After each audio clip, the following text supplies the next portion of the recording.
Thank you so much, Senior Class Gift Committee, and a special thank you to all who have contributed to make this class of 2012 Lavender Scholarship a reality, and who helped to increase participation in the class gift to a whopping 42%. What a legacy, and what a challenge for future classes to meet or exceed.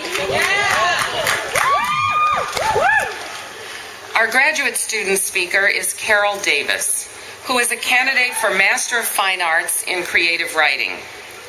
Originally from New Jersey, she entered Mills as a freshwoman in 1975. She received a BA in Art and Architectural History from Brandeis University in 1980, before moving to London, England, where she attended the Bartlett School of Architecture at the University of London. In London, she worked for the architect Norman Foster, but ultimately gave up the drafting table for the typewriter and began writing short stories and a novel about her experiences in London and rural England.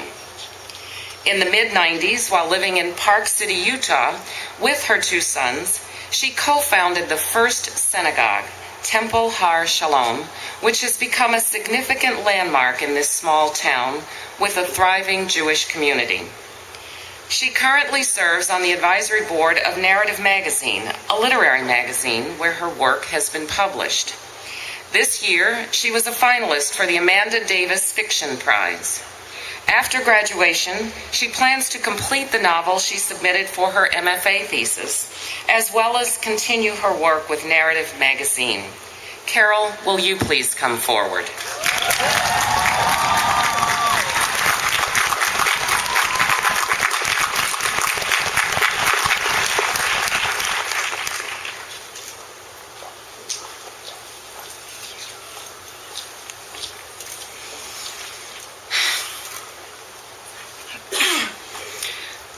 Wow, okay.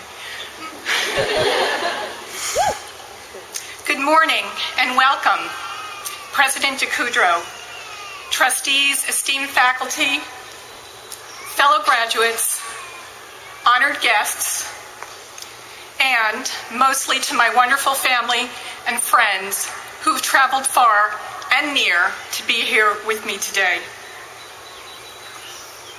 In the fall of 1975, I arrived as a freshman here at Mills with my brand new IBM Selectric typewriter. It had this exceptional new technology, the self-correcting cartridge.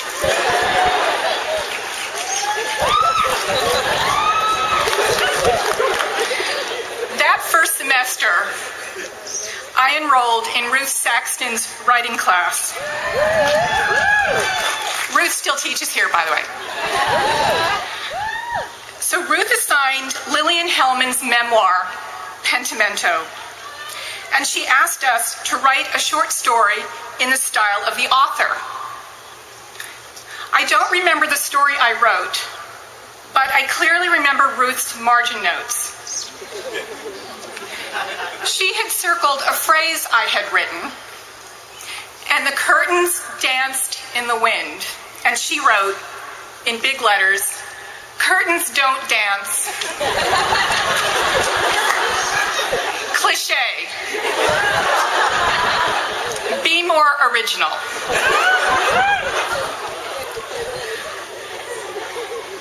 Everybody who knows Ruth knows that her intention was not to criticize, but she wanted me to summon more imaginative language. If language were my paint box, she wanted me to use a richer palette. In the introduction to her book, Hellman defines pentimento as the visible traces of an earlier composition beneath the layers of paint on an artist's canvas. She writes, "Perhaps it would be as well to say that the old conception, replaced by a later choice, is a way of seeing and then seeing again." Ruth's margin notes emboldened and inspired me. Over the next 35 years, those notes were the first layer upon which I painted other stories. And after looking back through the layers and seeing the traces of my original work, I realized I had to return to Mills. I had to finish what I started with Ruth in 1975. So that's exactly what I did.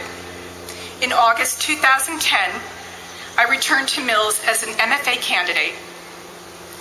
My classes mostly consisted of young graduate students, and I couldn't help but be reminded of the passage of time. What could I possibly have in common with all of these young writers? Stories, of course. What we had in common were stories. Stories and a commitment to the craft of writing, the ideal of writing. We had come to Mills to learn how to craft better stories. The best stuff of the old stories that I wrote all those years ago, now began to emerge on my new pages, composed not on that sturdy and satisfying IBM Selectric with its self-correcting cartridge, but on the even more forgiving MacBook. As I look closely at what I've accomplished, the stories born of many, many decades of experience, the stories that emerged from just plain living, the stories that I've imagined, I see traces of my old self still peeking through all these years later. Pentimento, indeed.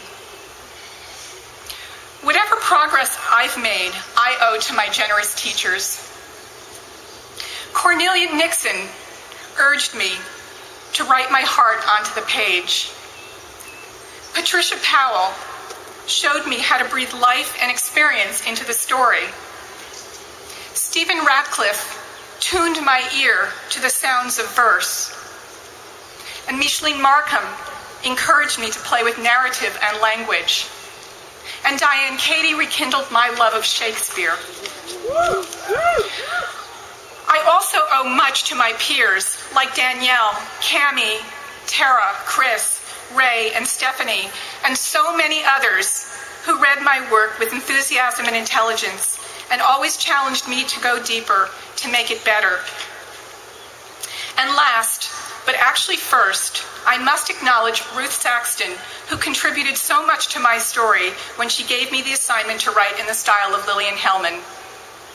In her introduction to Pentimento, Hellman writes, "The paint has aged, and I wanted to see what was there for me once. What is there for me now?" Take a moment to think about what was there for you once. Take a moment to remember someone who pushed you to be your best self, to think in new ways, to help you reimagine who you could be. Take a moment to think about what is here for you now.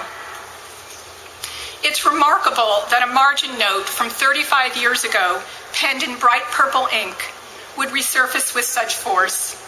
But I bet that everyone here has an equivalent experience. What was your margin note? What was your inspiration? I can say with certainty that it is worth holding on to that image, that pentimento, as we make our way into the world. This ceremony is the perfect way to acknowledge our accomplishments. For graduates, it will be a whirlwind of congratulations and celebration, punctuated by a deep sigh of relief. Soon, today will be a memory, an image that will resurface in the years to come. I can see now that Ruth Saxton was absolutely right. Curtains can't dance, but we can, and tonight I'm sure many of us will. Thank you.